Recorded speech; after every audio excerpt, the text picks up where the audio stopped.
আসসালামুআলাইকুম রাহমাতুল্লাহ। আশা করি সকলে ভালো আছেন।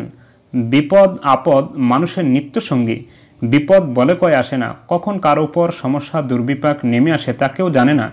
স্বাভাবিকত বিপদ বা সংকটে পড়লে মানুষ হতবিহ্বল হয়ে যায়, মানুষের চিন্তা ভাবনা বিক্ষিপ্ত হয়ে পড়ে, দিশেহারা হয়ে করণীয় ভুলে যায়।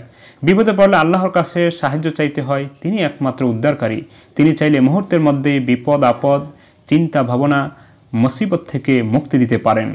পেরেশানির গভীরতা থেকে তিনি শান্তির নীড়ে এনে জাগা দিতে পারেন।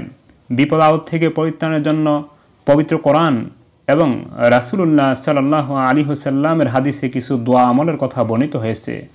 হযরত আনাস ইবনে মালিক রাদিয়াল্লাহু আনহু বলেন, যখন রাসূলুল্লাহ সাল্লাল্লাহু আলাইহি ওয়াসাল্লামের উপরে কোনো কাজ কঠিন হয়ে দেখা দিত, তখন তিনি এই দোয়াটি পড়তেন, ইয়া হাইয়্যু ইয়া কাইয়্যুম বিরহমাতিকা আস্তাগীথ, ইয়া হাইয়্যু ইয়া কাইয়্যুম বিরহমাতিকা আস্তাগীথ। হে চিরঞ্জীব, হে বিশ্ব চরাচরের ধারক, আমি তোমার রহমতের আশ্রয় প্রার্থনা করছি। হে চিরঞ্জীব, হে বিশ্ব চরাচরের ধারক, আমি তোমার রহমতের আশ্রয় প্রার্থনা করছি। সুপ্রিয় দর্শক, কোনো কাজ কঠিন মনে হলে এই দোয়াটি বেশি বেশি করে পড়বেন। অনুরূপভাবে অপর হাদিসের মধ্যে এসেছে, মহানবী সাল্লাল্লাহু আলাইহি ওয়াসাল্লাম বলেছেন, বিপদগ্রস্ত মুসিবতগ্রস্ত ব্যক্তির দোয়াই হলো এটি। অর্থাৎ যদি কেউ বিপদে পড়ে, মুসিবতে পড়ে, অথবা বিপদ মুসিবত আসার সম্ভাবনা থাকে, সে যদি এই দোয়াটি মনোযোগ দিয়ে খুব সকাতরে পড়ে, ইনশাআল্লাহ আল্লাহ রাব্বুল আলামিন সেই মুসিবত থেকে, বিপদ থেকে, চিন্তা থেকে, পেরেশানি থেকে মুক্তি দান করবেন, এতে কোনো সন্দেহ নেই।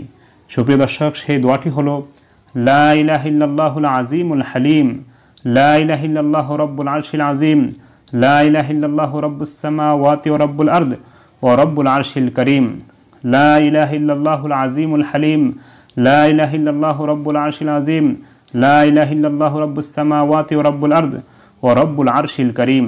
এই দোয়াটি বেশি বেশি করে পড়বেন, ইনশাআল্লাহ কোনো ধরনের বিপদ মুসিবত থাকবে না, আল্লাহ রাব্বুল আলামিনের রহমতে সব দূর হয়ে যাবে।